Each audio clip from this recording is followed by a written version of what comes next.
नमस्कार विद्यार्थी मित्रांनो, मी सचिन लोहार। आज आपल्या स्पर्धा परीक्षा मराठी या युट्यूब चॅनलवर आपण सर्वांचं सहर्ष स्वागत। आजच्या या लेक्चरमध्ये आज आपण नवीन घटकाचा अभ्यास करणार आहोत। आजच्या लेक्चरमध्ये आज आपण बेरीज व्यस्त संख्या आणि गुणाकार व्यस्त संख्या या घटकाचा अभ्यास करणार आहोत। तत्पूर्वी आपण प्रथम बेरीज व्यस्त संख्या हा उपघटक पाहूया। बघा, बेरीज व्यस्त संख्या यालाच आपण विरुद्ध संख्या असे म्हणतो। आपल्याला जर बेरीज व्यस्त संख्या याची जर व्याख्या बघायची म्हटलं तर बघा, ज्या दोन परिमेय संख्याची बेरीज शून्य येते त्या संख्यांना विरुद्ध संख्या किंवा बेरीज व्यस्त संख्या असे म्हणतात। व्याख्या परत एकदा बघा, ज्या दोन परिमेय संख्याची बेरीज शून्य येते त्या संख्यांना विरुद्ध संख्या किंवा बेरीज व्यस्त संख्या असे म्हणतात। बघा, आपल्याला जर विरुद्ध संख्या पाहिजे असतील तर आपल्याला प्रथम संख्या रेषेचा अभ्यास करावा लागणार आहे। आपण संख्या रेषा प्रथम काढून घेऊया।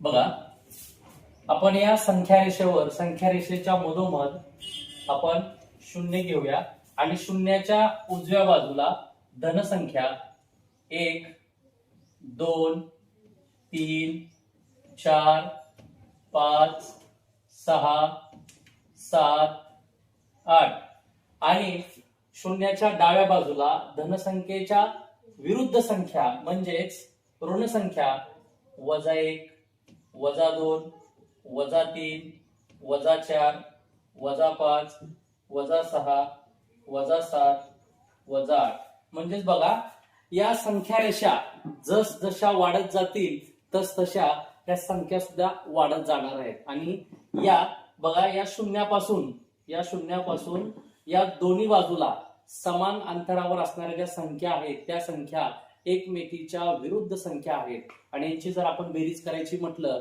तर यांची बेरीज निश्चितपणे शून्य येणार आहे। उदाहरणार्थ बघूया आपण।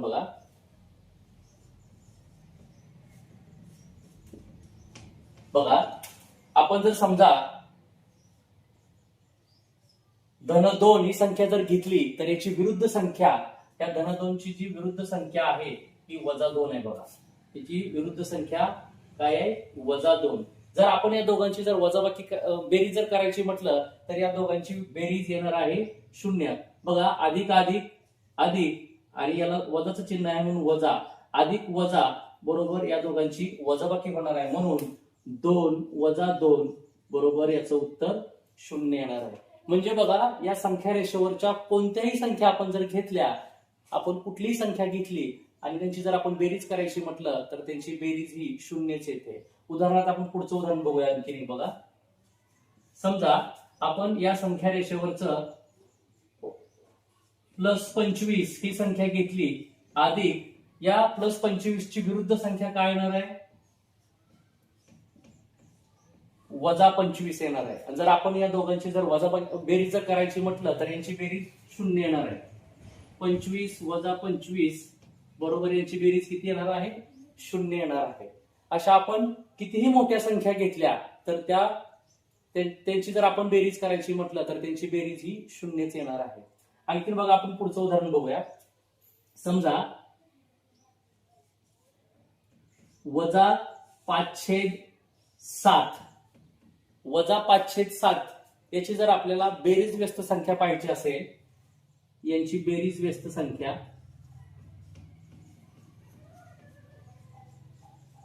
याची बेरीज व्यस्त संख्या, याला वजा चिन्ह आहे मग बेरीज व्यस्त संख्येमध्ये वजा चिन्ह जाणार म्हणजेच काय येणार? 5/7 ही याची बेरीज व्यस्त संख्या आहे। समजा आणखीन एक उदाहरण पाहूया आपण असंच।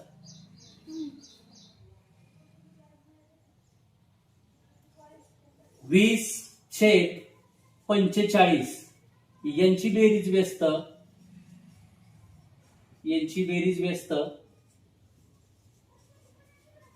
संख्या, यांची बेरीज व्यस्त संख्या 20/45 बेरीज व्यस्त संख्या -20/45 आहे। म्हणजेच बघा, आपल्याला जर बेरीज व्यस्त संख्या पाहिजे असतील तर धनसंख्येची ऋणसंख्या होणार आहे आणि ऋणसंख्येची धनसंख्या होणार आहे. बघा आपण आता याच्या पुढचा उपघटक म्हणजेच गुणाकार व्यस्त संख्या हा बघणार आहे. आता याची जर व्याख्या जर बघायची म्हटलं आपल्याला तर ज्या दोन परिमेय संख्याचा गुणाकार 1 येतो त्या संख्यांना एकमेकीच्या गुणाकार व्यस्त संख्या असे म्हणतात. गुणाकार व्यस्तची व्याख्या परत बघा. ज्या दोन परिमेय संख्याचा गुणाकार 1 येतो त्या संख्यांना एकमेकीच्या गुणाकार व्यस्त संख्या असे म्हणतात. उदाहरणार्थ बघूया आपण.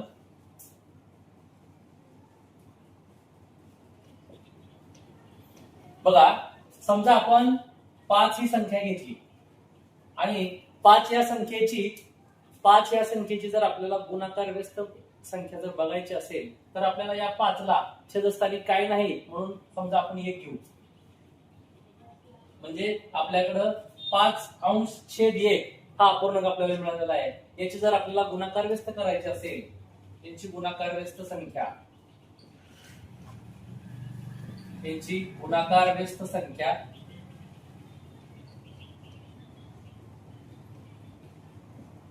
बघा यांची गुणाकार व्यस्त संख्या 5/1 याची गुणाकार व्यस्त संख्या 1/5 येईल. याची गुणाकार व्यस्त संख्या 1/5 येईल. जर आपण या संख्यांचा जर गुणाकार केला तर याचं उत्तर निश्चितपणे 1 येईल. आपण करून बघूया. बरोबर 5/1 गुणिले 1/5. जर आपण यांचा जर गुणाकार केला तर बघा 1 ला 1 कटून जाईल, 5 ला 5 कटून जाईल. म्हणजेच काय शिल्लक राहील या ठिकाणी 1 शिल्लक राहणार आहे. म्हणजेच बघा 5/1 यांची गुणाकार व्यस्त संख्या 1/5 आहे. या दोघांचा जर आपण गुणाकार केला तर याचा गुणाकार 1 येणार आहे. समजा आणखीन एक आपण असं मोठं उदाहरण बघूया. समजा आपण 27 ही संख्या घेतली. समजा आपण काय केली 27 ही संख्या घेतली आणि 27 या संख्येची आपल्याला गुणाकार व्यस्त संख्या बघायची आहे. या पण ठिकाणी आपल्याला छेदस्थानी काय नाही म्हणजेच आपल्याला या ठिकाणी 1 घेऊन बघू आपण. 27/1 आता यांची गुणाकार व्यस्त संख्या यांची गुणाकार व्यस्त संख्या 27/1 ची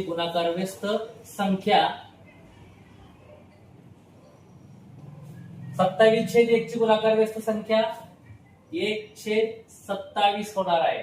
तर यांचा जर गुणाकार केला तर यांचा गुणाकार निश्चितपणे 1 येणार आहे. ते आपण करून बघूया. बरोबर 27/1 गुणिले 1/27.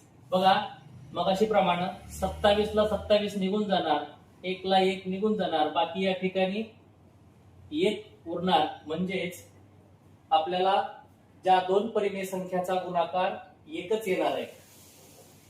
बघा आणखी जर उदाहरण एखादं बघायचं म्हटलं तर 45/37 याची जर गुणाकार व्यस्त बघायची म्हटलं तर याची गुणाकार व्यस्त संख्या 37/45 आहे. बघा 45/37 यांची गुणाकार व्यस्त संख्या 37/45 आहे. यांचा जर आपण गुणाकार करून पाहिला तर बघा 45/37 गुणिले 37/45 बरोबर. बघा या ठिकाणी सुद्धा 45 ला 45 कटून जाणार आहे आणि 37 ला 37 कटून जाणार आहे. म्हणजेच या ठिकाणी बाकी 1 उरणार आहे. यांचा जर आपण गुणाकार केला तर यांचा गुणाकार सुद्धा 1च येणार आहे. विद्यार्थी मित्रांनो, जर तुम्हाला बेरीज व्यस्त संख्या आणि गुणाकार व्यस्त संख्या हा जर घटक व्यवस्थित समजला असेल आणि तुम्ही जर आपल्या चॅनलला नवीन असाल तर आपल्या चॅनलला लाईक आणि सबस्क्राईब करायला विसरू नका. धन्यवाद.